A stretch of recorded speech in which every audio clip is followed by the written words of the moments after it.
Hello बच्चों, चलिए इस प्रश्न को पढ़ते हैं और समझते हैं कि प्रश्न में हमें क्या बोला गया है। हमें बोला गया कि एक फलन निम्नवत परिभाषित है। फलन एफ एक्स जो है वो हमारा 1 + x है जब हमारा x जो है 0 से बड़ा होगा, और जब x हमारा 0 के बराबर है तो उस समय फलन का मान 0 है, और जब यदि हमारा x जो है वो 0 से छोटा है उस समय फलन एफ एक्स का मान जो है वो x का वर्ग + 1 है। ठीक है, तो क्या फलन x बराबर 0 पर परिभाषित है, ये हमसे पूछा गया है, यानी कि फलन सतत होगा x बराबर 0 पे या नहीं। ठीक है, और यदि नहीं तो इसमें क्या अल्पतम संशोधन किया जाए कि फलन एफ एक्स जो है वो x बराबर 0 पर सतत हो जाए। ठीक है, ये हमसे पूछा गया है।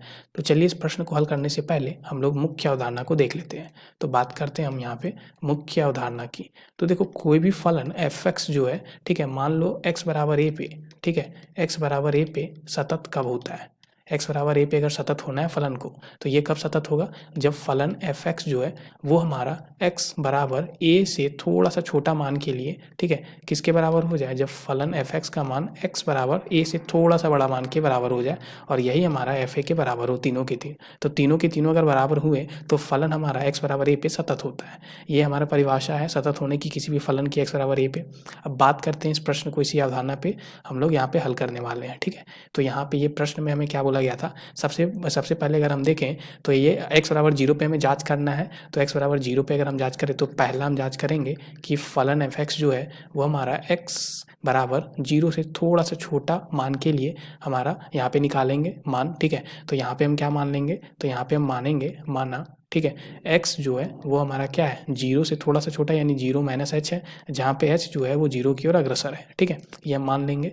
अब देखो यहाँ पे अगर हम देखें तो 0 से थोड़ा सा छोटा मान के लिए फलन जो है वो x का वर्ग जोड़ 1 है। तो यहाँ पे हमें क्या निकालना पड़ेगा? x का वर्ग जोड़ 1। ठीक है, जब x का मान 0 से थोड़ा सा छोटा है, तो यहाँ से हम देखें तो क्या बन जाएगा ये हमारा?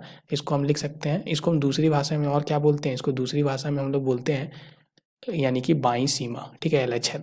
तो यहाँ पे हम लिखते हैं तो LHL जो है वो हमारा क्या आ जाएगा? यहाँ पे हम लिखे तो लिमिट यहाँ पे बन जाएगा h जब हमारा 0 की ओर अग्रसर है। ठीक है, तो यहाँ पे हम लिखेंगे h जब हमारा 0 की ओर अग्रसर है, तो उस समय ये हमारा क्या बन जाएगा यहाँ पे? तो ये आ जाएगा x का वर्ग जोड़ 1, यानी कि 0 - h का वर्ग। ठीक है, यहाँ पे हम लिखेंगे 0 - h का वर्ग जोड़ 1। ठीक है, अब 0 यहाँ पे हम रख देंगे मान, तो ये क्या बन जाएगा हमारा? तो 0 जोड़ 1 यानी कि क्या बन जाएगा? यहाँ पे 1 बन जाएगा, माफ़ कीजिएगा, यहाँ पे हमारा क्या बन जाएगा? 1 बन जाएगा। ठीक है, तो इसको हम 1 लिख देते हैं अभी। तो ये हमारा क्या आ गया? LHL का मान। ठीक है, अब दूसरा में हम देख लेते हैं। तो दूसरे में हमें क्या बोला है? RHL का मान निकाल रहे हैं, यानी कि दाईं सीमा का। दाईं सीमा का मतलब क्या हो गया? फलन एफ एक्स का मान जब x हमारा 0 से थोड़ा सा बड़ा है। ठीक है, तो यहाँ पे हम मान लेते हैं कि माना कि जो x है वो हमारा 0 + h है, जहाँ पे h जो है वो 0 की ओर अग्रसर है। ठीक है, तो यहाँ पे अगर हम बात करें तो ये क्या बन जाएगा हमारा?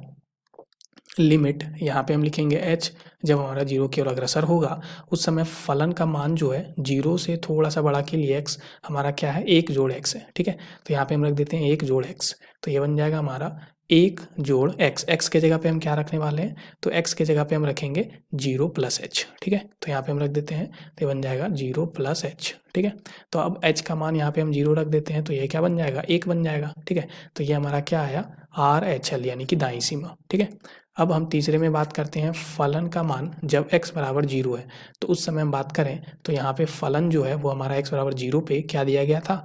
तो x बराबर 0 पे अगर हम देखें तो वो 0 दिया गया है। ठीक है, तो यहाँ पे हमारा क्या है? ये हमारा मान है 0। अब देख सकते हैं हम कि LHL तो हमारा RHL के बराबर है, यानी बाईं सीमा दाईं सीमा दोनों 1-1 है। ठीक है, दोनों के दोनों हमारे 1 है, लेकिन जो हमारा फलन का जो मान है यानी कि F0 वो हमारा यहाँ पे 0 आ रहा।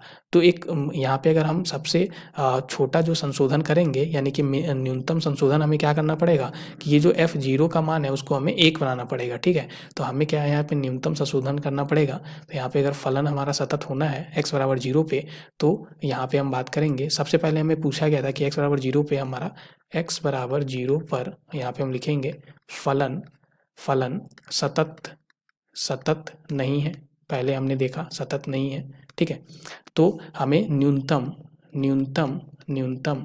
संशोधन क्या करना पड़ेगा? तो न्यूनतम संशोधन करना पड़ेगा कि फलन का मान F0 पर यानी कि 1 बनाना पड़ेगा। ठीक है, 1 बनाना पड़ेगा, ये न्यूनतम संशोधन होगा। तो आशा करते हैं आपको इस प्रश्न का हल समझ में आ गया होगा। धन्यवाद बच्चों।